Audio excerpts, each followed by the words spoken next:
अभी देखते हैं प्रिसीजन। प्रिसीजन मतलब क्या? प्रिसीजन का डेफिनेशन कुछ इस तरह से है, repeatability of the measuring instrument. इसके लिए मैं आपको क्या करता हूँ, पहले एक एग्जांपल बोल देता हूँ। एग्जांपल में कुछ इस तरह से 100.001 कॉमा 100.002 कॉमा 100.003, ऐसे मैंने क्या किया, 3 सेट ऑफ रीडिंग लिया है। ठीक है, अगर उसका मैं एवरेज लेता हूँ तो वो क्या आएगा, एवरेज 100.002 आएगा। और मेरे जो बाकी के रीडिंग है वो क्या है, एक रीडिंग 100.002 के ऊपर है और एक नीचे है। लेकिन ये जो है दोनों भी वैल्यूज़ क्या है, एकदम 100.002 के एकदम करीब है। ये जो रीडिंग्स है ये एक्यूरेट नहीं है, लेकिन ये क्या है, प्रिसाइज है, उसको ऐसे कह सकते हैं। बेसिकली प्रिसीजन ये जो बात है ये एक रीडिंग के साथ नहीं आती है। मतलब आपने एक रीडिंग ले लिया और इंस्ट्रूमेंट का आप ऐसे नहीं बोल सकते कि ये इंस्ट्रूमेंट एक्यूरेट है। उसके लिए आपको क्या करना पड़ता है, सेट ऑफ रीडिंग्स लेने पड़ते हैं, और फिर सेट ऑफ रीडिंग्स लेके वो रीडिंग्स एक दूसरे के कितने करीब है उसके साथ आप उसको डिसाइड कर सकते हो कि ये इंस्ट्रूमेंट कितना प्रिसाइज है और क्या है। Therefore, precision is defined as repeatability of the measuring process. Number of measurements are carried out for a single quantity in identical condition. वो क्या कह रहे हैं कि एक जॉब पकड़ लो, ठीक है। Number of measurement are carried out for a single quantity in identical conditions, that is by the same observer with same instrument and within short period of time, and the precision find out how well they perform measurement agree with each other.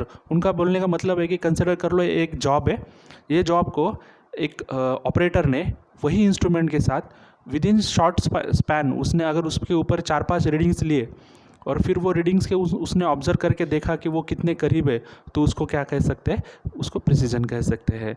लेकिन उसके लिए क्या करना पड़ेगा, एक ही job चाहिए, same operator चाहिए, same condition चाहिए, विद इन शॉर्ट स्पैन में उसने वो सब चेक करना चाहिए। ये सही है, प्रिसीजन का था। फिर अभी चलते हैं, ये आपका जो डिफरेंस है, ये डिफरेंस की तरफ जाते हैं। मैंने पहले क्या लिखा है यहाँ पे, डेफिनेशन। आप कभी भी याद रख लो, अगर आपको डिफरेंस लिखना है तो पहले डिफरेंस के पॉइंट्स कैसे निकालने हैं वो याद रखो। पहले क्या करना है, उसका डेफिनेशन लिखना है। आपको पता है कि एक्यूरेसी का डेफिनेशन क्या है, the agreement between true value and measure quantity, agreement of the measured value with its true value. And precision का क्या है, repeatability of the measuring instrument. उसके बाद जो एक्यूरेसी है वो किससे रिलेटेड है, ट्रू वैल्यू के साथ रिलेटेड है। मैं जैसे बताया था कि अगर आप 10 mm का जॉब मेजर कर रहे हो और उसका रीडिंग आया 9.91, तो वो किससे रिलेटेड है, ट्रू वैल्यू से रिलेटेड है।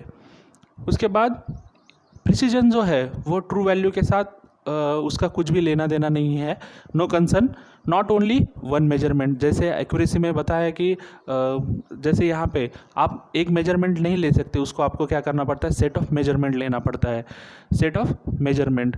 उसके बाद ट्रू वैल्यू क्या है, यहाँ पे 10 mm है, रीडिंग 9.91 है, मोर एक्यूरेट, मतलब वो 10 के करीब करीब है, इसलिए इसको क्या किया, मोर एक्यूरेट कहा है देन 9.91। दो रीडिंग आई थी, एक 9.99 आई थी और एक 9.91 आई थी, लेकिन आपकी ये जो 9.99 है ये मोर एक्यूरेट है। क्यों एक्यूरेट है, क्योंकि 10 और 9.99 का जो माइनस करके जो डिफरेंस आएगा वो कम है।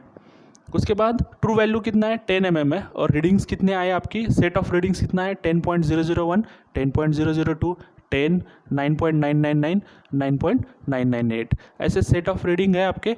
तो अगर ये आप देख सकते हो, इसमें दोनों में बहुत ज़्यादा अगर एवरेज लोगे आप, तो ये सारे रीडिंग्स में ज़्यादा डिफरेंस नहीं है, 1-1 माइक्रोन का डिफरेंस है। उसके बाद difficult and expensive to obtain. अगर आप कोई इंस्ट्रूमेंट है उसको बहुत एक्यूरेट मैन्युफैक्चर करना चाहोगे तो वो क्या होता है, डिफ़िकल्ट भी होता है और उसके साथ साथ वो एक्सपेंसिव भी होता है। जैसे मैंने बताया कि आप कुछ जो चीज़ें हैं वो अवॉइड नहीं कर सकते एक्यूरेसी के बारे में, ईजियर एंड चीपर है वो। उसके साथ high accuracy can not be obtain bye low precision. उनका बोलने का मतलब है कि आपको अगर एक्यूरेसी ज़्यादा चाहिए तो प्रिसीजन लो करके आपको नहीं चलता है। उसके बाद high precision can be obtain with low accuracy, ठीक है, ऐसे कुछ डिफरेंस थे उसके। और फिर यहाँ पे मैंने कुछ डायग्राम्स बनाए हैं। ये डायग्राम को देखेंगे कि आपको कंसेप्ट समझ में आया है या नहीं है। अब जैसे देख सकते हैं यहाँ पे कि जैसे आप वो गेम खेलते हो जिसमें आपको क्या करना पड़ता है, कार्डबोर्ड के ऊपर उसको आपको जो वो रहते हैं, मतलब एरो जो रहते हैं उसको आपको मारना पड़ता है वहाँ पे। तो वैसे ही ये सेम यहाँ आपका सेंटर है जहाँ पे आपको क्या करना है, वो जो एरो है वहाँ पे हिट करना है। लेकिन मैंने जो पहले एरो हिट किया वो यहाँ पे लगा, फिर यहाँ पे लगा। तो क्या है, आपको क्या कहाँ चाहिए था, यहाँ पे चाहिए था, तो यहाँ पे लगा क्या, वो नहीं लगा, मतलब ये क्या है, एक्यूरेट नहीं है। उसके साथ वो एक ही जगह पे लगाया गया एरो, अगर आपके एक ही जगह पे लगता था तो उसको क्या कह सकते थे, आप प्रिसाइज बोल सकते थे।